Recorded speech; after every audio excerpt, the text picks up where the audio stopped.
They were not living in tents or they were not having hunger issues. They had really good houses. They were really successful living, or engineers or doctors or whatever you can, or tradesperson. The challenge they had was that the reason they came to New Zealand, or they were forced to come to New Zealand, is the safety.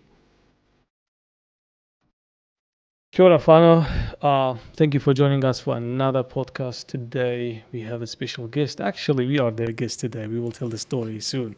But I want to first to also thank you, my co-host, Rita. How are you doing? Very good. It's really nice to be interviewing with you today. I haven't interviewed with you for a long Absolutely. time, so it's nice for us both to be back at this place. It's quite exciting. Yeah, that's right. This is first time coming back on season 5. Yeah. And would you see? How is the vibes of this office here? I like them. It's a fun place. It's got lots of colour behind us. I don't know if you can see the English language partners banner. I really like that. So it's got good vibes. I like it. It's been nice coming here. Absolutely. So great. So by that saying that, Fano, we've been welcomed and we want now welcome the guest to the show. Dr. Arif, how are you? I'm totally fine. Thank you. And Thank you. welcome to our space. Thank you. Thank you for welcoming us and welcome to the show. Welcome. Thank you. Dr. Arif, I want to start first off. It's been a long time. I really wanted to have this corridor discussions with you about many topics and things. It's been a privilege for me to work with you in many areas. But today is a new space here in this beautiful office. So before we dive into our conversations, we want to tell the audience and people that were listening and watching this podcast, who is Arif? So the mic is for you. How you will introduce yourself? Okay, cool. Thank you so much. Kia ora everyone and assalamu alaikum. How I'm going to introduce myself is, my name is Arif Ali and I have been living in New Zealand for more than 12 years. So New Zealand is my home now, living with my 2 daughters and wife in Lower Hutt, Wellington. So I'm proud Kiwi and Wellingtonian. Wellington. What I do is for a living, I am center manager for English language partners, Porirua and Lower Hutt centers for the last 2 years. Before that, I was teacher at a polytechnic, teaching there, as well as worked at some of the ministries here in New Zealand as well. Before that, I completed my PhD from Victoria University of Wellington, not the doctor that gives Panadol, but the doctor that just works in the education sector. So originally I'm from Pakistan, born and bred in Pakistan. So I came here in New Zealand as a refugee here. I've been living here as a refugee here for last more than 12 years. My grandparents are from Afghanistan. So I'm lucky that I have 3 homes, New Zealand, Pakistan, and Afghanistan, which means I can speak the languages as well, like a bit of English and Urdu, because grown up in Pakistan, and then Dari as well. So that helps me connect with people from different communities and ethnicities, and that language is a blessing. Yep. Wow. So for me, for this little bit of background, is just tell me to the passions why we have the right person into leading the right organizations. This is my opinion. It's just about. What do you think about that?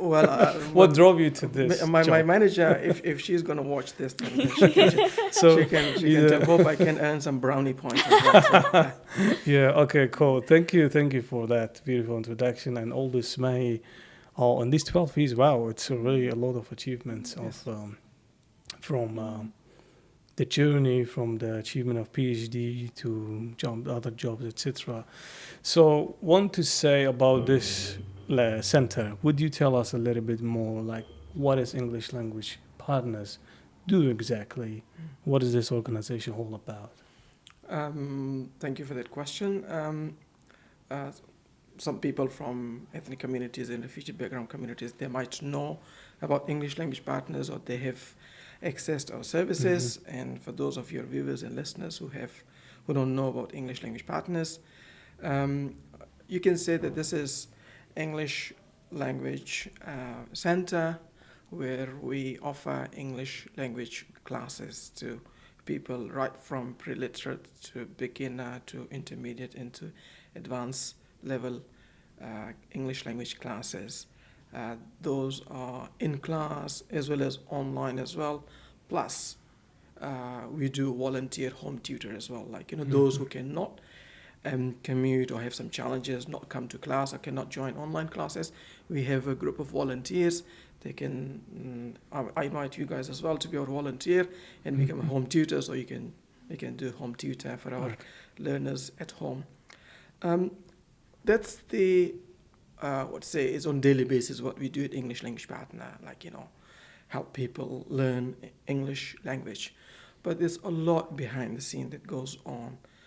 It's more of a resettlement. We are a resettlement service provider where we help people to be successful in New Zealand, live successful in New Zealand, and achieve their goals and aspiration, whatever that can be. Just to come here and connect with other people with the same level of language or their communities, like a social space or a social outcome. Could be for some wanting to go on higher studies. For some, it is they're already working and then they would like to progress what they're doing at work. So different classes for work related, for social, all sort of thing. So we just quite a broad resettlement service provider. We help people to live successfully in New Zealand. Yeah.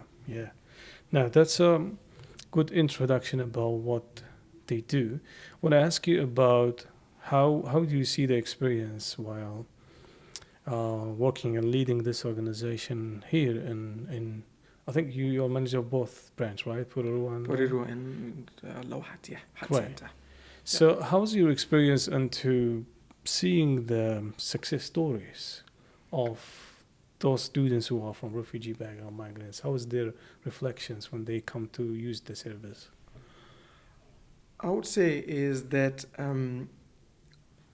the work actually in itself is very rewarding. What you do on daily basis, you support people who face challenges, and then you're there to help them. Yeah, that's very rewarding. In terms of success stories, people coming to our classes or not being able to read a word, or feeling really shy or feeling isolated, but after a few years you see them be able to read a sentence or two, be able to have a basic conversation in English, or they, after some interaction with us, they go and find jobs, and they come back and say, they share those stories that that's what they wanted, or go on higher studies. Some people, they come and join ELP for classes such as road code classes. We help them with their learner license, and they come with the certificate that they have passed. That's a great achievement for us, and very uplifting, those highlights. Those are the positives. What are some of the challenges we see is that when you see people facing lots of challenges with their life, living in New Zealand, away from home, away from their families, be that migrant, move to New Zealand for work, or refugee, they have had a safety issues, they have resettled in New Zealand, they're away from home. They deserve, not really deserve, might be a different word to say this, those people, they need care, respect, and be empathy, and be able to understand their challenges and feel their needs, and then and being there to listen to their stories, hard and challenging stories. Sometimes they just need someone who can listen to them. Yeah. And you might not be able to help them, but be there, listen to them. And then maybe they might be lucky if you can find a solution for them. Yeah, so that's one of the I won't say negatives, but something that still, it's something that being part of the community and being there for people who can come and talk to you again, I would say is, that's something quite I'm proud of, working with English language partners. No, that's absolutely something rewarding. on how it's really first things when the people arrive to a new country, a new language, a new society, the helpers need to navigate the life is they Yes. need the power of a language. Yes. Once you get that tool, it will be everything else will be much easy and actually will prevent a lot of other problems that can face in a problem because of the tool of communication. So I see how rewarding and how passion as well need to be part of such a things. Like you really need to have a big heart.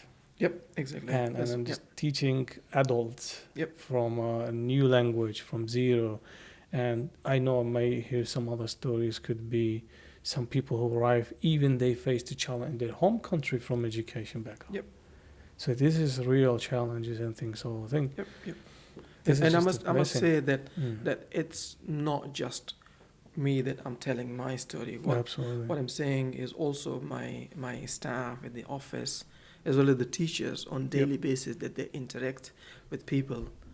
They always are there, and they know that what type of job they are doing.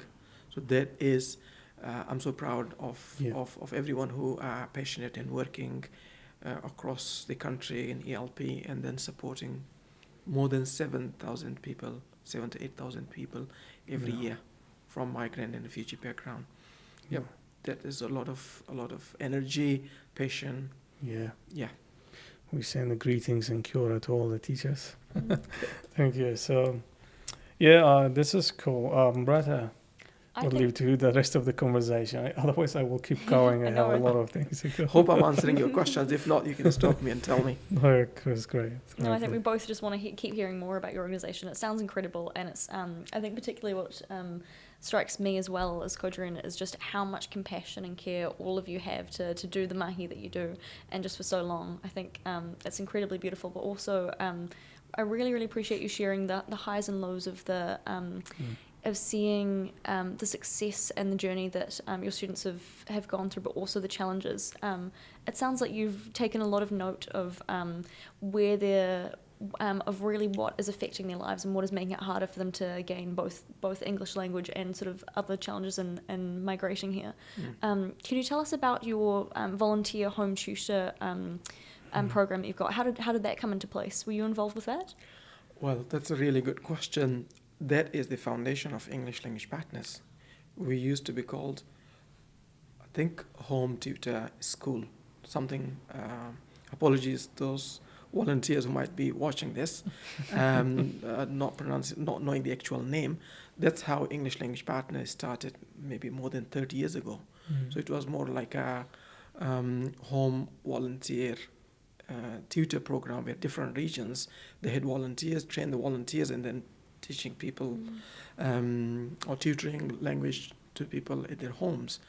But around maybe 10 years ago, all those different entities across the country out there on New Zealand, they came together and then they formed this English language partners. So the partners means the centers or those home tutor schools who were the partners, they came together. So it's a kind of a combination of partners, I would say is a better word. That's how it started. So what we do now here is that's an NZQA certified program where we train our volunteers before they visit people at their home. We cover health and safety, basics of culture and teaching, and literacy and numeracy, all those kind of things we cover in a 20-hour training, face-to-face. So I would like you guys to sign for 20 hours of training. And then after the training that you guys, what you do is, all your listeners or those who are viewing, then they visit people and then they deliver 12 lessons. After 20 hours of training and 12 lessons, you will get an NZQA home tutor certificate. Beautiful. That's incredible. Yep. Just will follow up on one quickly, right? Is this open for the people? Is this open for every time to sign up and volunteer? Yep. So the volunteers, we train. So in our planning, we have 2 home tutor trainings happening. One is happening now. First day of training happened 2 weeks ago, And the second day of training will be this coming Saturday. And then they're going to be a last one end of March. So those home tutor, and the other one will be in September, October. If we have more volunteers, we have enough people, like 12 people for the waiting list, we can organize another one in December, in July, anytime we have. So so learners, they come, they register, they say they can't attend the classes or online, they would like a volunteer at home. It could be mums with toddlers, can't travel, could be someone with the commute issues, with all sort of challenges. We start with them with home tutor, but after some time we would love them to have the social element as well. Come and attend the classes. So it's one thing I would like to mention, sorry to take your time, one thing I would like to mention about that program is that it's a two-way opportunities, not only for the learners gaining the opportunities, but of someone local, Kiwi, for example. Most our volunteers are Pakeha. They visit people's houses. They learn from other culture. They learn from their learners about their living, about their home, about their family, about their country. And our learners benefit from not feeling isolated and someone coming and sort of working with them as a informal sort of a social worker sometime. But we try to keep it just one-to-one for the health and safety and other matters as well. That's great. I think one thing that's beautiful, really, really beautiful about that, and which English language partners seems to really, really incorporate, is kind of that beautiful transformative relationship of when people partner together. I mean, even with the founding of, from the home tutoring, you were bringing all these sort of separate good people doing good work in all the different centres, and the same thing with, that's what you're doing in New Zealand, is bringing, is helping all the people who've come to New Zealand and bringing people together and connecting and changing lives for them. Just how incredibly beautiful that is. So that's so extraordinary, and I'm very keen. I don't know about you, Kodran, but I'm very, very keen. I'm sure our listeners are as well. Who can access your services? Is it free? Can everyone sort of, if you're a new refugee migrant, can anyone access your services? In a nutshell, I would say is okay. So going back to the basics, because we are funded by the government, so the services are free for anyone on a resident visa, as well as who's got permanent residency or New Zealand passport. It's totally free for them. But as you know from the news that lots of migrants are coming to New Zealand on work visa, and we are getting lots of inquiries. We try to accommodate them as much as possible. So my personal strategy is not to turn away anyone. What we do is we charge them a very little fees of, let's say, $10 or $11 per hour for them to attend sessions. So that's the policy from the national office as well. But we see if people, they are facing challenges, they can't pay. We will try to find ways how to support them, but we'll do our best, make sure that everyone gets something when they come and visit us. That's awesome. It's great. I have a question about I love the story behind the name and the partners. So my question would be, how is the positions of ELP with the collaborations with other NGOs or government agencies? How you guys do that, and with who you guys work? Well, we are funded by TEC, Tertiary Education Commission. Within that branch is adult community education or work-related departments. With other, so I can speak about the so nationwide, we work closely with Red Cross. That's one of the main partners, because they help anyone who are new in New Zealand, resettle them. Other than that, we collaborate with local providers, for example, English Teaching College. If there are learners whose level are higher, what we do is we will refer them to ETC or English Teaching College, and then they similarly they refer learners to us as well if they don't have any classes for the beginner level. That's we try to collaborate. It's not that we compete for clients. That's one thing, because we are here to support people as much as possible and meet their needs. Other organizations such as yours, for example, voiceofaroha, would love to connect with you guys and do things what we can do. Other organizations that we collaborate is change makers. We refer people to them. We ask for their help for advertisements or reaching some or sharing some information with the communities. We work closely with multicultural councils. I would say it's that going to be true for across New Zealand, but here in Porirua and Lower Hutt. So I have good relationships with Porirua Multicultural Council, Lower Hutt Multicultural Council, and Upper Hutt Multicultural Council as well. Those are some of the organizations. Plus the new initiative of Immigration New Zealand, which is welcoming communities. That's a great help. That the local councils are quite involved in this ethnic communities and migrant communities area as well. Yeah. So local providers, any providers, we work together with them. Yeah. That's great. That's great to see the partnership there.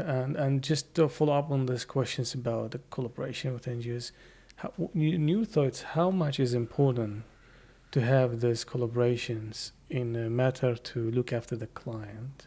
If we put it in a client, to look after those people who are in need of services, how much is important to collaborate well without competitions? And by saying that, I just want to find out your thoughts on the resettlement process as a whole. How you think that will be improved better, or maybe it's working now, but what are your thoughts generally in settlement, and how much is important organizations to work together much closer? Yep. Very good question. Thank you. I will come back to the resettlement process in a minute.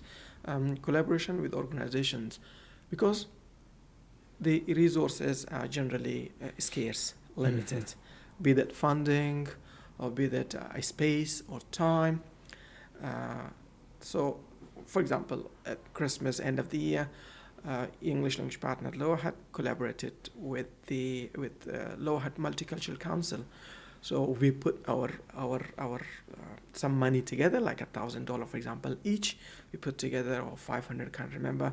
And what we did was together we celebrated an event, end of year celebration, to develop connections and the networking, as well as the other, bringing service providers together. So that's one example. Another one was celebrating Multicultural Day with Porirua Multicultural Council. Yeah. So they have same objective, we have same objective. Why not put resources together? When you share resources together, then you can achieve the objectives well. Same with the so I can give you more examples of the collaboration if you don't mind, if you have time. More recent one and very relevant one is that I must say is that Porirua Multicultural Council and Red Cross, they organized, and then ELP became part of that team as well, that we organized a Te Tiriti workshop for our students and people in Porirua, and they attended a whole day workshop on Te Tiriti. Students, they loved it.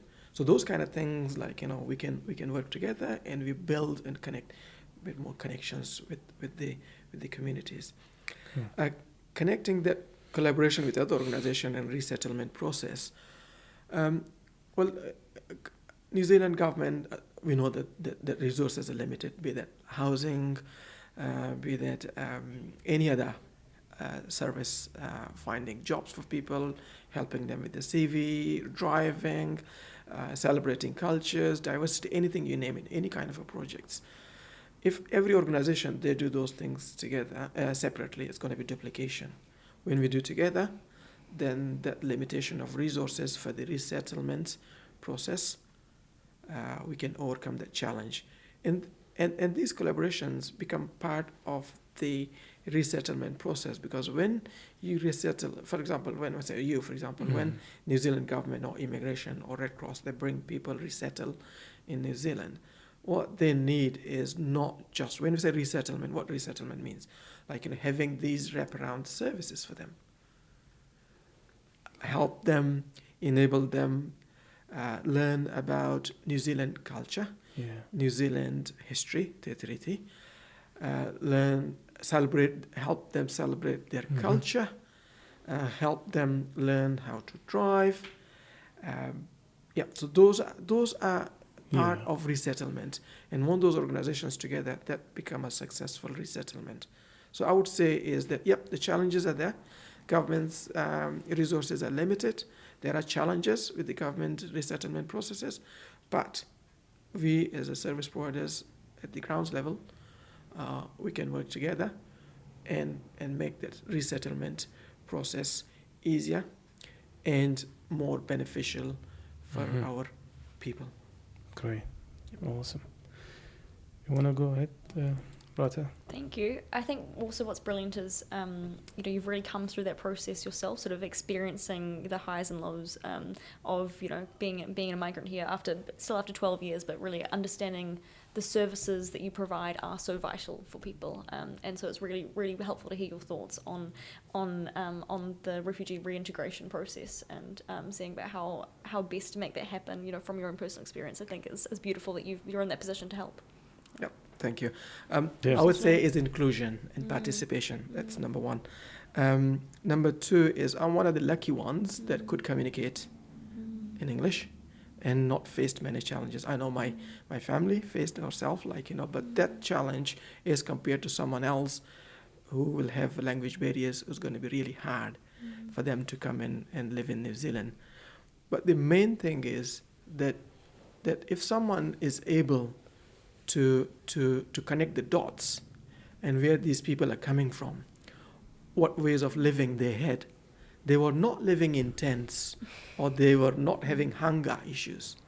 They, for example, myself and many others, they had really good houses. They were really successful living, or engineers or doctors or whatever or tradesperson. The challenge they had was that the reason they came to New Zealand or they were forced to come to New Zealand is the safety. So because of the safety, they have come to New Zealand because they were not feeling safe there. Yeah. So the perception, number one, is you being able to understand, okay, they had a really good life living back home, coming here. But then here in New Zealand, coming and being dependent back home, either from Iraq or from Afghanistan or Pakistan, they would have been independent. But when they come back to New Zealand, or when they resettle or move to New Zealand by force, not by choice, they become dependent. So that's one of the significant challenges that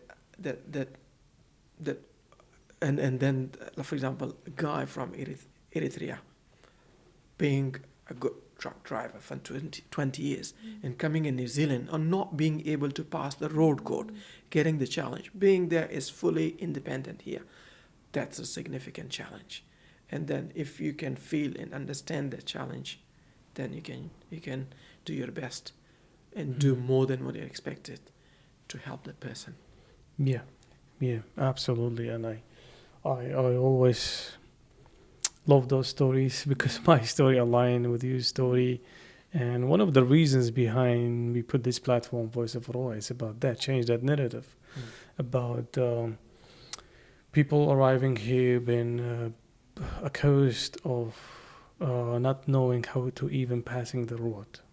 I heard a lot of stories from individuals, people, they say they were thinking that even we don't know how to pass the road, a lot of other challenges, but they really miss that to understand what is a refugee exactly. It could be someone who is sitting right now in a home to be me and you right now here to become a refugee again to Australia, for instance. If God forbid, if earthquake happen in New Zealand, we will end up into be seeking refuge into other islands or the biggest neighbor is Australia. Then doesn't meaning the person who was here, the nurse, the doctor, doesn't meaning they don't know anything. So basically the refugee is that word have been given us another title. It's someone who by force have relocated to another, but doesn't mean we don't have a background, culture, lifestyle, etc. Actually could be benefit. And you may see in a lot of believe if you ask a lot of employers, a lot of statistics, refugee background people, when they've been get a meaningful job, they are very loyal, double and triple for the reasons this is a new start for the safety that it was missing from the background they come. So there's a lot of ways we need to change that narrative of looking into other humans. Yeah. Exactly. Yeah, and just to give a chance, Yep. try. Yep. That's what we are asking actually. When people listening, they say, but the government is providing a lot of things through the quota program, where actually you don't know what you don't know when you are not in the system. But I argue to people, be kind and give them a chance. If you're an employer there, trust them, try them. Don't judge from the name, don't judge your refugee migrant.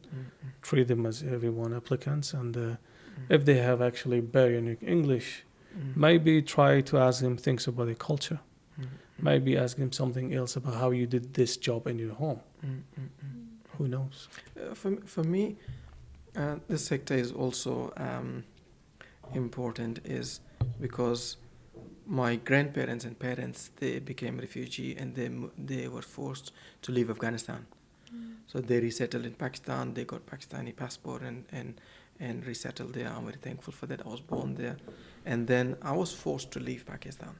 So it's a kind of a once, like, it becomes like, it's a, I would say it's a not just once you have become refugee, you have become twice.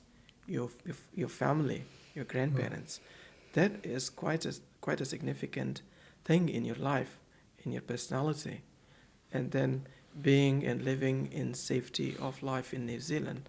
Yep, totally agree that New Zealand is one of the safest countries in the world.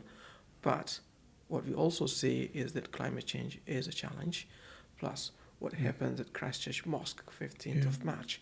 Again, many people might not feel safe. So those things are real. And when we say real, I don't have anything else to explain that, but hope you understand. Exactly. Yeah. And real need also real stories, which give resilience and give lessons to the local people. You may not go through some stuff. So I think there is that. I'm sorry to say, but here's the things. Sometimes our trauma, our journeys of struggle, it could be a real life lessons to prevent or to teach how society to react or resist or build that resilience when something happens. For instance, the Huakas Bay, the Cyclone Gabriel things, there's so many people being displaced. That feeling of losing their home, the stories of refugees here will play a big role to show how it's okay. We have a hope to start again. We have a hope to rebuild life again. That's where we have to look at those kind of stories of refugees instead of just telling them about the barriers and the barriers. Well, if you see barrier, try to do some actions. Dr. Arif, thank you for all this conversation. I know the time is coming to an end, but I don't want to end it. I want to keep going, but I'm aware of your time. I want to check my colleague if you have one more question or last two before we end up. What are your thoughts, Rata? Oh, I love it. I'd love to talk all day and just hear your thoughts. It's so interesting. So thank you so much. Especially I think as Kodran said, I think there's really good points about the strength you can take away from refugee experiences. And I think it's beautiful that English language partners provides a place of safety for everyone, as well as both training volunteers as well, and that cultural awareness, so we can all just communicate and sort of try and create a better Aotearoa in terms of that. I'm curious if we have time to hear about your passion is so clear, but I'm curious to hear if we have time to hear about your mahi outside of English language partners, but I'm not sure how we're going. Yes, we go. What's your why? I might not be able to say what's my why, but as I mean, I would say is my family. I would say is my background, and then living with my family here in New Zealand and the challenges we have faced. That's one of my whys that I'm here. Outside ELP, I spend most of my time with my family, with my daughters, playing cricket, coming from Pakistan. I love watching cricket, playing cricket. So that's what I do in the evenings or weekends with my family. And basically my family is my why, keeps me going, as well as other things that I just mentioned, my background, the work I do in making and helping I won't claim that I'm making changes, but helping people. Yeah, those are my Yeah. whys. Yeah. Oh, that's beautiful. Yeah, I think this is it of today, but I do have more questions. Yeah, But please. Yeah. just let's end up one more question because, like you say, I know you do a lot of other things helping communities. Within all of the things with English language partner and others, what do you think will be? We'll have two questions Yeah. Okay. about one. What do you think will be the good community engagements with the migrant community, ethnic communities, from those experiences that you got engaging with them through this Mahi at the ALP or other Mahi through community like your community and other communities? What would you think that there's a ways that can work when it's come to engagements with the ethnic communities? So that's one question. This is one question. One more. Okay. And then the last one will be about your message. What will be the message that you will be sending to people watching and listening to this podcast? For community engagement or successful community engagement, always I won't say there is one formula. Okay. It's always going to be who your audience are. Okay, it just always depend on your audience. That's number one. What I would say is when you engage with communities, I would say is respect should be one of the principles of engagement. Engaging on their term, not what you think, your time, you're free, what works for you, what works for them, on their term. And number three, it's about collaboration and co-designing, working together from the start. So think of you taking a blank sheet of paper and say, let's have a coffee or chat. This is what we think, what do you think? And just start that drawing or that engagement from the start, do the co-design, or at least collaborate with them. Yeah. What I would say, that's something if you think like, just a formal or something, three things like, co-design on their terms plus engaging respectfully. Engagements which are not successful is when you just go and engage with people for the sake of engagement and you just inform them, you tell them this is happening. That's not engagement. You engaged, tick box with certain communities, and then you pass this information, you ask them questions, they gave you some answers, and where did the answer go? Nowhere. So that's not going to happen. As well as consult, as in what we have is community consultation. That's also very basic, minimal. What we have to do is more of that, co-design, collaborate. That's one of the community engagement, I would say, is a message. Well, I don't have a message. I hope that my talk was something that was interesting and hope I answered your questions. Perhaps for youth, I would say is, I consider myself youth as well. Yeah, so I'm 40 plus, but yeah, still young. Okay. I would say is that coming from a different culture here in New Zealand is one of the significant challenge is that understanding the Kiwi way of culture. Back home, respecting your elders, respecting your teacher, totally fine. Okay, that's where that are. Here, you have to respect. I'm not saying you not respect them. But what I'm saying is ask questions. Don't be scared of asking questions. Ask questions, okay? And be able to say no. I've learned in the last 12 years. Things that you can't do, you say no in a very nice way. And you respect your teachers, your elders, your friends, your colleagues, but also be able to ask questions if you're unsure. So that's one of the cultural challenges where what we come here is we face challenges is that we don't know and we just take things and then we just accept and we just say yes, which we can't say no. So that's something that perhaps might be helpful for when I say youth, those going to school, colleges, universities. Yeah. Great message. Ask Thank questions. You. And thank you for your time. Thank you. This is us. Thank you, people, for listening and watching this podcast. And thank you again, Dr. Arif, for your time, for welcoming us here. And it was absolutely great conversations. We have learned a lot, and I hope the people watching and listening to this podcast also take away from these conversations. Thank you again. And I would like to thank your listeners and viewers as well. And going to be a dinner at your home, not here at ELP. So everyone,